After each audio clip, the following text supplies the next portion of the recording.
الذين اصطفى أما بعد فعن سلمة رضي الله عنها أن النبي صلى الله عليه وسلم قال إذا رأيتم هلال ذي الحجة وأراد أحدكم أن يضحي فليمسك عن شعره وأظفاره رواه مسلم۔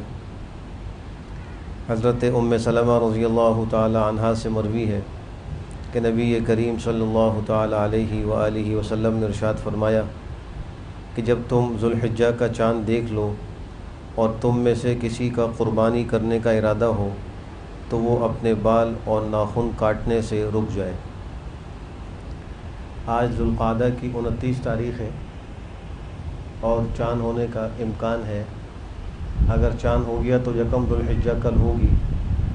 اس حدیث اور اس طرح کی دیگر روایات کے پیش نظر فقہاء کرام نے ان لوگوں کے لیے کہ جو قربانی کا ارادہ کرتے ہوں ذوالحجہ کا چاند دیکھ کر قربانی تک ناخن اور بال کاٹنے سے رکے رہنے کو مستحب عمل قرار دیا ہے، یعنی ایک ثواب کا کام ہے۔ اگر کوئی شخص اس پر عمل نہ کر سکے تو اس میں کسی قسم کی کوئی کراہت نہیں ہے اور اس کی قربانی پر کوئی فرق نہیں پڑتا، لیکن اگر کوئی عمل کر لے اور ذوالحجہ کا چاند دیکھنے سے پہلے ناخن اور بال وغیرہ کاٹ لے اور پھر قربانی کے بعد کاٹے تو اس کو ایک مستحب پر عمل کا ثواب مل جائے گا۔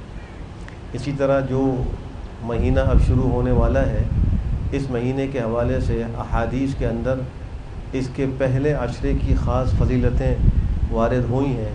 اس میں ایک یہ ہے کہ اللہ سبحانہ و تعالیٰ کے ہاں دنیا کے ایام میں افضل ترین دن ذوالحجہ کے دن ہے، اور اللہ سبحانہ و تعالیٰ کو ان دنوں میں عمل جتنا محبوب ہے اتنا عمل کسی اور دن میں محبوب اور پسند نہیں ہے۔ جتنا اللہ ان دنوں کے اندر عبادات سے خوش ہوتے ہیں اور اس پر اجر و ثواب عطا فرماتے ہیں، اتنا کسی اور دن کے ساتھ معاملہ نہیں کرتے۔ اور حدیث شریف کی روح سے ان دنوں کے اندر تسبیح، تکبیر اور تحلیل کی کثرت کا حکم ہے۔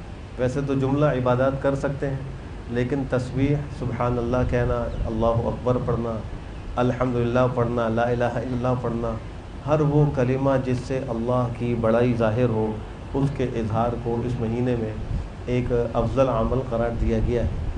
اور اس مہینے کے ایک خاص دن یوم عرفہ کے لیے ایک خاص فضیلت ہے، اور وہ یہ ہے کہ جو شخص یوم عرفہ کا روزہ رکھے اللہ سبحانہ و تعالیٰ اس کے 1 سال گزشتہ اور 1 سال آئندہ کے گناہ جو صغیرہ ہیں معاف فرما دیتے ہیں۔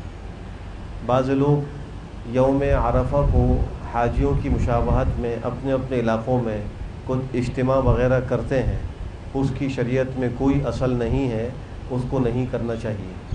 باقی ہر علاقے کے اعتبار سے 9 ذوالحجہ کا دن معتبر ہوگا۔ پاکستان والوں کے لیے پاکستان کا 9 ذوالحجہ یوم عرفہ ہے، اور سعودی عرب والوں کے لیے وہاں کا 9 ذوالحجہ یوم عرفہ ہے۔ بہت سے لوگ یہ بھی سوال کرتے ہیں کہ یوم عرفہ ایک ہی ہوگا یا الگ الگ؟ جیسے نمازوں کے اوقات الگ الگ ہیں، ایسے ہی یوم عرفہ بھی ہر ملک کے اعتبار سے، ہر علاقے کے اعتبار سے الگ الگ ہو سکتا ہے۔ جس علاقے میں رہ رہے ہوں اس علاقے میں جب 9 ذوالحجہ ہو تو وہ یوم عرفہ ہے۔ لہذا ان آنے والے دنوں اور راتوں کی قدردانی کی ضرورت ہے۔